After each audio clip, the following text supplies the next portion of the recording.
I guess the message, and I called it sobering, the message from Yanis is that business as usual, the status quo in terms of agriculture, food production is simply not acceptable, given the constraints, given the realities of climate change and the need for us all to transform not only the way we produce food, but how we consume food. Now, there is a huge European responsibility here, and I feel that I've been coming to the Forum for years and hearing strong commitments, promises from European political leaders.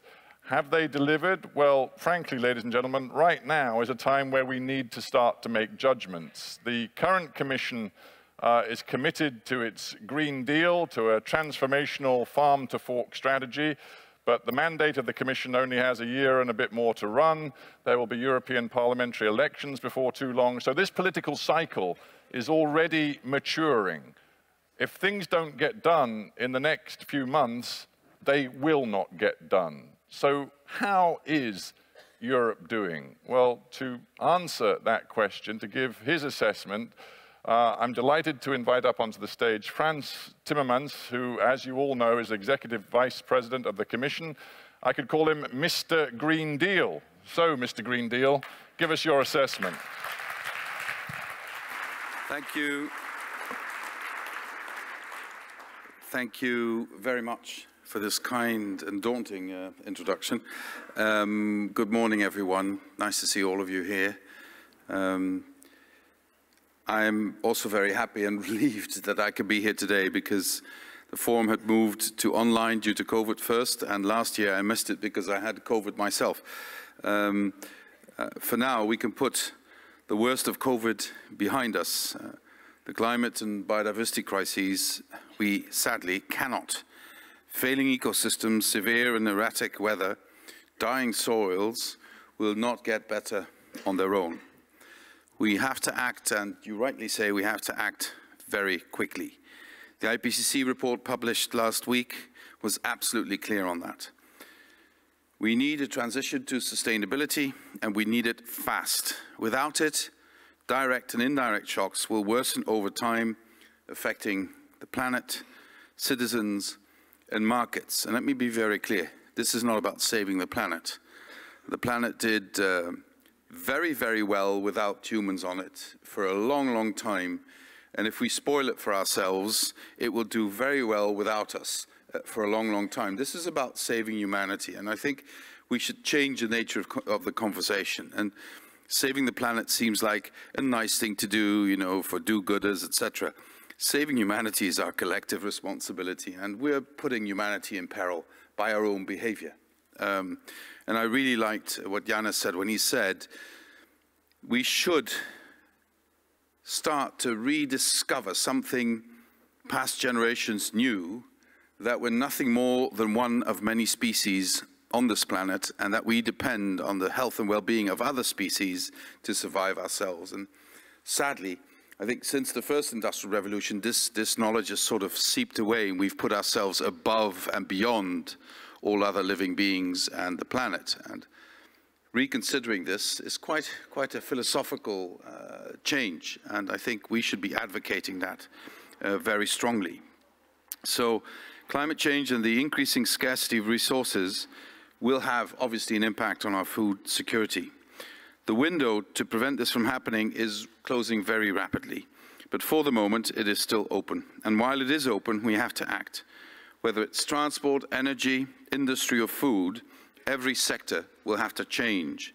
If we plan for it, we can manage it. If we don't, as Yanis said, external crises and shocks will take care of that for us, but then not in a way that we can control and in a way that will, without any doubt, lead to violent conflict. So, what do we need to do? Firstly, we need to reduce greenhouse gas emissions from food production and consumption. To make Europe the first climate-neutral continent by 2050, the food system will need to provide its fair share of emissions reductions. Although food production is extremely vulnerable to climate change, it can also offer many solutions. Farmers can store carbon in soils and in long-lasting products such as construction wood. Roofs on barns and other farm buildings can produce solar energy. Farmers can also become important suppliers of biomethane, All this would be great for the planet, and it would create new sources and sustainable sources of income for farmers, especially those struggling today. Secondly, we urgently need to halt the loss of biodiversity, which is occurring at an unprecedented rate. 1 million species are at risk of extinction. That will hurt both us and our food system. Current modes of food production on land and at sea contribute directly and substantially to this loss of biodiversity, but are also more directly threatened by it. That's the devil in all of this, is that by what we're doing, we're threatening biodiversity, and biodiversity is going to threaten what we're doing. That is why we need to replace half of chemical pesticides with alternatives, with better practices, and with knowledge. That is why we need to reward farmers who integrate nature into their business models. And we need to stimulate demand for these products. In addition, we need to make sure that our soils are healthy. It should be a top priority. 60 to 70% of soils in Europe are in unhealthy condition. Instead of letting this worsen by doing nothing, we need to restore soil health in Europe, because every farmer can tell you, you cannot grow food on dead land. And by the way, dead land doesn't absorb carbon either. So for two reasons, we need to make our soils healthy again. Third, our food system continues to push too many consumers into unhealthy food choices. This has negative effects on people's health and quality of life and costs society a lot. Now, let me be very clear, because this is something that I get thrown at me all the time. The Commission is not going to tell you what you should eat. That's entirely up to you. The Commission wants our consumers to be informed, better informed, so they can make better informed choices. But the choices remain in the hands of our citizens. Finally, we absolutely must reduce food waste. If food waste were a country, it would be the third largest emitter of greenhouse gases in the world. In the Union, we waste about 20% of what we produce. That's a huge amount, and most of this waste happens in our homes. To get all of this done will take time, and it will cost a lot of money. It will also generate a lot of new economic opportunities. So there is public funding available. There's also a lot of private investment potentially available, but it will not be easy. But neither is it easy if you see your harvest declining or even failing, which is what happened for many farmers already last year. Getting the transition done is literally about survival. The longer it takes, the more costly it will become. But let's be clear, we have to continue with this agenda. We have to. Look at the experience of the past years. In spite of deep crises, pandemic, the war, the energy crisis, the European Green Deal, a just transition and green growth remain at the top of the Commission's agenda. We have stayed the course. We've already decided quite a lot of legislation on Fit for 55, and today the Council will also vote on the dreaded issue of cars. So we're moving forward. We also have put forward numerous emergency proposals to accelerate our energy transition, as well as key legislation to restore nature, reduce chemical pesticides, tackle packaging waste, and ensure sustainable products. At the same time, on the back of Russia's barbaric war and the energy crisis it sparked, we're facing repeated attempts to reduce the Green Deal's ambition. The financial and political interest in maintaining the unsustainable food system is, of course, extremely strong for some, I would say, because they're not in the interest of all, nor are they in the interest of most farmers. The current food system is one where farmers' incomes do not necessarily mean a living wage. It's a system in which 80% of direct payments from the Common Agricultural Policy end up in the pockets of only 20% of beneficiaries, people who are sometimes not even farmers. It is a system which has led to overdependency on synthetic fertilizers and imported feed, to unsustainable fishing methods and plastic soup. It's a system in which 2/3 of cereals are used to feed animals rather than people. The science is clear. If we want lasting food security, we need to address all the problems in the food system, and we need to start now. If science tells us that the loss of pollinators due to chemical pesticides is a direct threat to food production, is this an ideology? As I'm often told, you're a climate ideologist. Is it ideology to want to listen to science and be guided by science, or is it ideology to reject facts and science? I would rather say the latter. Farmers are told that they need to squeeze more from their land. They're told that they're heroes, that this is on their shoulders to feed the world, and the Green Deal stands in their way. But how will they feed the world from dead soils and failed harvests? Isn't it time to support farmers in regenerating soils and protecting harvests from droughts and high temperatures? Isn't it time to prove to them that there can be a way of farming that doesn't have to be ever more intensified, ever more upscaled, and still generate a decent income for them and their families? Isn't it also time that we force each other to be honest about the facts, that we speak up when people are claiming falsely that we're about to have food shortages, that we're about to starve? We should be saying, no, look at the facts. Let's at least agree. Everybody's entitled to their own opinion, but let's at least agree that we stick to the facts. Because if you scare people into believing there will be no food on their table, you speak to their lizard brain and their reaction will be logical. But is it a fact? No. So I believe we need to embrace, as a starting position, our attachment to rational thinking, to critical thinking. You don't need to agree, but at least to let us be guided by facts. And I say this because there's one luxury we don't have, and that's time. We need to put our efforts, our policies, our money now in the future of agriculture. It should be going in the pockets of the farmers, not in the pockets of some in the agro-industry, because you can create a model where you don't need to ever intensify agriculture and have decent income for farmers. But for some in the agro-industry, the only way forward, in their view, is ever more intensive. More feedstock, more fertilizers, more pesticides. Let's rethink that model. And that's not about degrowth. It's not about going to the past. It's embracing the opportunities to the future. If you see, just to give you one example, how much water is wasted in our agricultural practices, and with new techniques and with sharing knowledge, how better we could do producing with less water in this time where we have so many droughts. Techniques, innovation are not a silver bullet, but they have to be part of this. And I always remind people of one thing, and I'll end on that.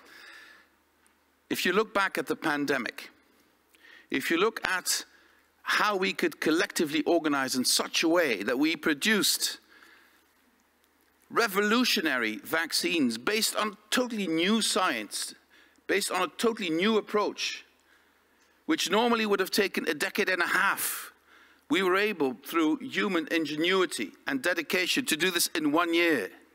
If we could do that, because there was enough sense of urgency, enough dread in society that we need to face this immediately, there is nothing that would prevent us from doing the same in our food systems, from doing the same in our climate policies. The only thing that's preventing us from doing it, I believe, is confusion, is fear to leap into the future, is uncertainty whether this future holds something for you. So in this time of fundamental transformation, the onus is on us, and I'm talking about politicians, but I'm also talking about all of you, to show to people that yes, it's daunting, yes, it's challenging, yes, it's going to be painful, but there is a better future if we take the leap into that future. And there is nothing we can offer if we chain ourselves to the past but conflict, strife, and destruction of our natural habitat as species. So we're in a difficult situation, but there's no reason to assume we cannot work ourselves out of it in the interest of everyone. And please, let's make sure we leave no one behind. Thank you.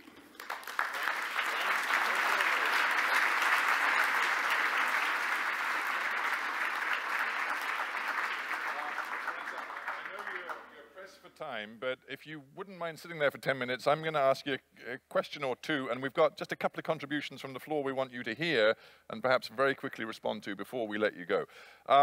If I may, you sound like a very frustrated man. Now, maybe I'm misreading you, but I heard passion, but I also heard frustration. And when you talked about the degree to which you don't see Europe getting away from this sort of constant obsession with intensification, I'm thinking about arguments that we know are raging here in Brussels right now about whether you can really deliver on slashing the use of pesticides, for example. There are other debates about food labeling, about whether Europe should still be giving major financial support to red meat production. We know these arguments are raging. From your point of view as Mr. Green Deal, do you think the arguments are going in the right direction, or are you as frustrated as I suspect you may be? Well, my frustration runs, is it working?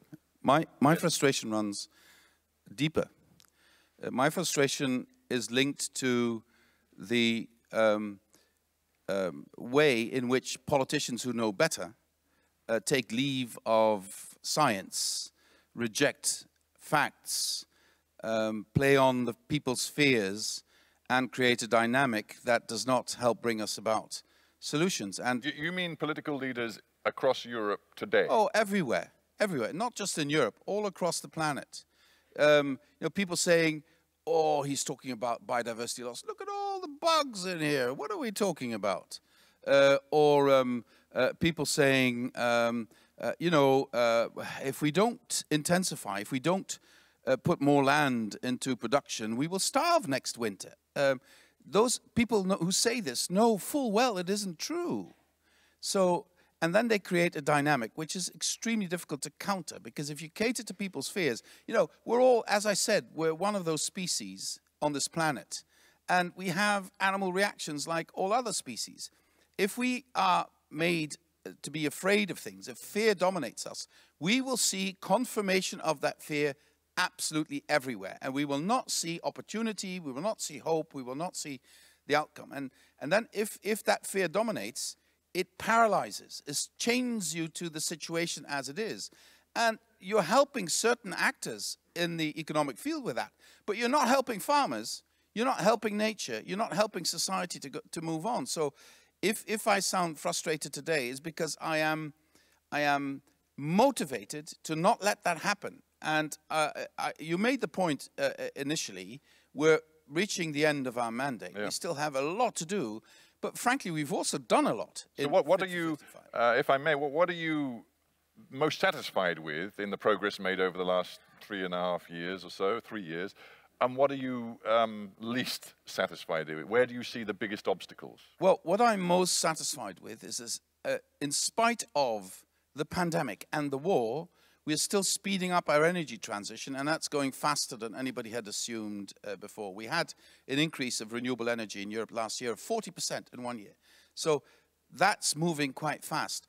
What I worry about is that we fail sometimes to see the direct link between nature restoration, between fighting biodiversity, and achieving our results on climate. To give you one example, we assume there will be nature-based solutions for our climate crisis, which means that nature will absorb a lot of CO2. But what we're seeing, if our forests are not in a healthy situation, if our soils are not in a healthy situation, they will not absorb CO2. So we need to prove that there is a link between the two issues. And on nature, the resistance is stronger politically and also in society than on things like energy transition. So my worry is indeed with the fight against biodiversity loss, with nature restoration, with healthier soils, with pushing back on using too many pesticides, right. etc. Well, yeah, and we know those remain huge issues here. Last one from me. I mean, do you think that actually the next 18 months are going to be as you hope them to be? I mean, do you feel when you look at the food security challenges, you look at the spiraling cost of food, you look at some politicians in Europe saying, you know what, we have to change this agenda because the urgent need to keep our population fed is dominating now. We have to reassess our green agenda commitments. Do you feel that you can deliver over the next 18 months? Well, with your help, I hope we can get everyone back on the facts. On the facts, what's actually happening, on the science, on analysis, on looking at what's actually happening. There is, of course, we're challenged. Of course, some people would say a fact is that they go to their local supermarket and the shelves are much emptier than they used to be, and the fresh fruit and veg that is there is much more expensive. That's a fact. And therefore, they may say, you know what, I'm a little less concerned about the green agenda, a little more concerned about making sure that food production delivers what I need at an affordable price. Yeah, and then you look into the facts and you see that the less production of vegetables is a consequence of droughts everywhere, which is caused by climate change. So, you know, it's where you want to see the facts or not. And some of it is disruption because of the war, disruption of other issues, replacement of production. But at the same time, nobody has said, I haven't heard anybody say, that last year farmers' income was up on average 21% and the highest ever. Nobody says that. That's also a fact. Good. Now, there are two contributions I want to get from the floor before we let Frans go. Can I invite first Bart van der Wetteren, who I believe is on the floor somewhere, and they're roving Bart is from Nestlé. We want a sort of corporate perspective on what Frans has been saying. So over to you, Bart. Yeah, thank you. I'm not sure it's working. Yeah, thank you, Stephen. And usually the EVP is thanking Greta, but she's not here. So I would like to thank the EVP for really bringing this sense of urgency this morning, but also for driving the farm to fork strategy, because we need it more than ever, and we need it faster. Also, what I would say is that when I explain the farm to fork to my colleagues outside of Europe, I say, watch this space, my US colleagues and so on. And we are proud of that, but we are also proud of the agri-food sector. Somehow, the last years, it was complicated, COVID, the wars, we've been supplying, but there is a lot of vulnerabilities that came out of these crises as well that we need to tackle now. And I think if we zoom in on the agriculture, and you did it as well, this is 70% of our environmental footprint. And this is why we need to strongly implement these nature-based solutions. The soil, super, super important. This is where we can really act. What is important is that these nature-based solutions, we can show measurable improvement for the environment, but also for the farmers. Stephen, like you, I'm a farmer's son. I know exactly what it means for the farmer. Where are we today? My company, we are now more or less at more than 1 million tons of agricultural raw materials that come from regenerative agriculture. We should have, with 3 seasons to go, from 1 million to 14, massive tasks. Then, zooming even more out, 9 billion tons are being produced on this globe. So, massive amount of things that needs to be done. And I have to say, when I look at, for example, when I got this email from my colleague in January saying, our government invested these 20 billion in climate-smart regenerative agriculture, and she asked, what are you doing in the EU? And I said, look, we have the CAP. We have eco schemes. So we have the tools. It's difficult sometimes to use them. But I see it positive. Honestly, we have the soil health law. We have carbon farming. We can leverage these tools even more. And I really believe the glass is half full, but it needs to be fuller with all these people here around. There is many. With you driving it, this is where we can get it. So let's do it, and let's unlock the tools that we have. Privately, we put 1 billion, but also publicly. And if we do it, I think we get there. Yeah, good, good. Nice to hear some positivity from you, Bart, from a corporate leader. And I'm always happy to see the glass half full, not empty, so that's good. And we thank you. Very quickly, because Frans has to go, and my timekeeping is terrible, but he's being very patient. Can I also ask for a quick comment from Ariel Brunner, who works with BirdLife Europe. And clearly, Frans made a very important point about the sort of holistic approach where we humans are seeing ourselves as absolutely just one species amongst many. This is something that we need to see ourselves within the natural environment. I'm sure Ariel agreed with all of that. Ariel, give us your take on what Frans was saying. Well, so I think it's working. Keep going. It's working, yes.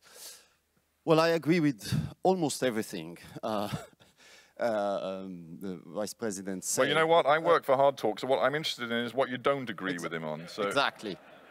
So I'll give a very small one and then the big one. So the very small one, of all the good things you've said, the one that I don't agree on is that we need to inform consumers so that they make better choices. Because the reality is that the choices of consumers are heavily, heavily constrained by publicity, by offer, by price. So I really hope that when you write the new food system law, it will not be about labels so that people can, you know, get themselves a PhD to make a decision, but that they would be about making sure that when you walk into a shop, you are offered, or when you go to a canteen, or when you send your kid to school, he is offered a healthy, balanced, planetary compatible diet. So that's just the small criticism. But there is a bigger problem, and the issue there is not so much with you, is with the rest of you. Because the reality is that the planet is dying. At this point, it's clear to anyone who wants to see the facts. Well, actually, as Frans and Yanis were saying, it's not necessarily the planet that's dying. Well, it's humanity's yes. Planet ability. is a shorthand of the planetary conditions that allow us to survive. Yeah, so let's rephrase it better. We are dying. Yeah.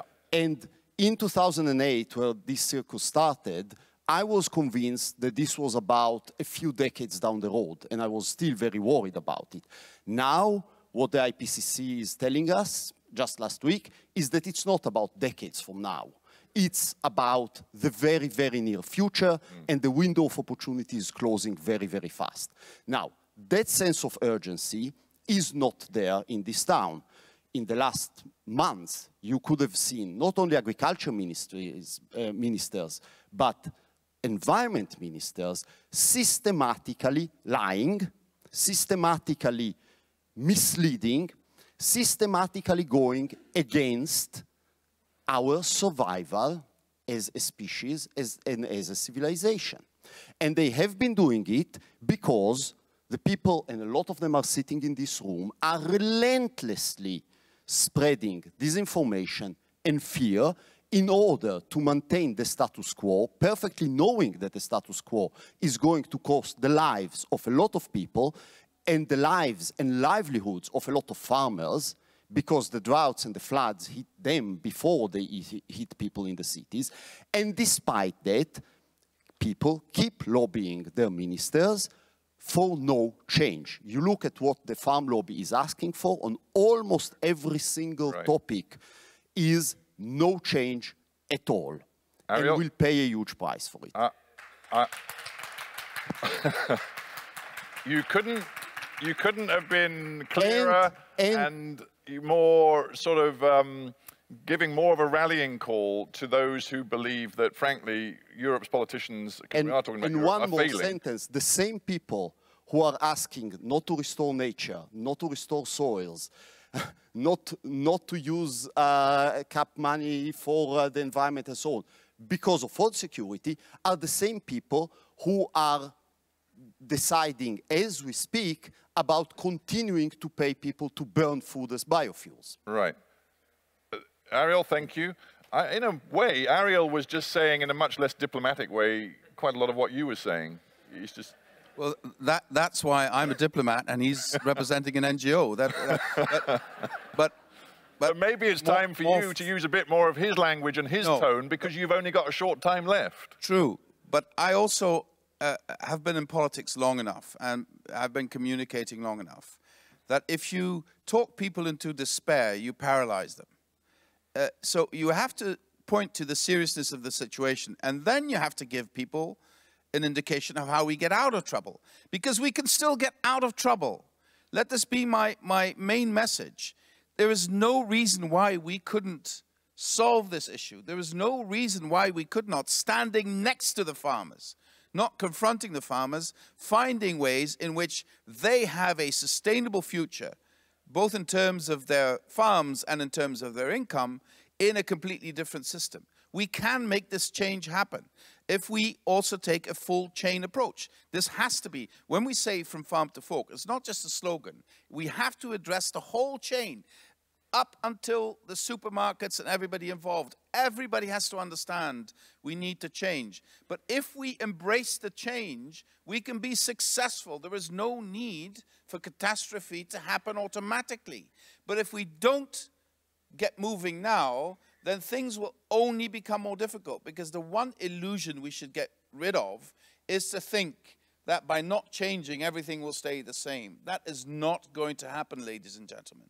But let's have the audacity to see beastie in the eyes and then solve the issue. We can still do it. All right. Well, Frans, we really thank you so much for being with us. You've given us more time than we were supposed to have with you, so we're grateful for that too. I will now let you go, but thank you very much. Frans Timmermans, ladies and gentlemen. Thank you, Frans.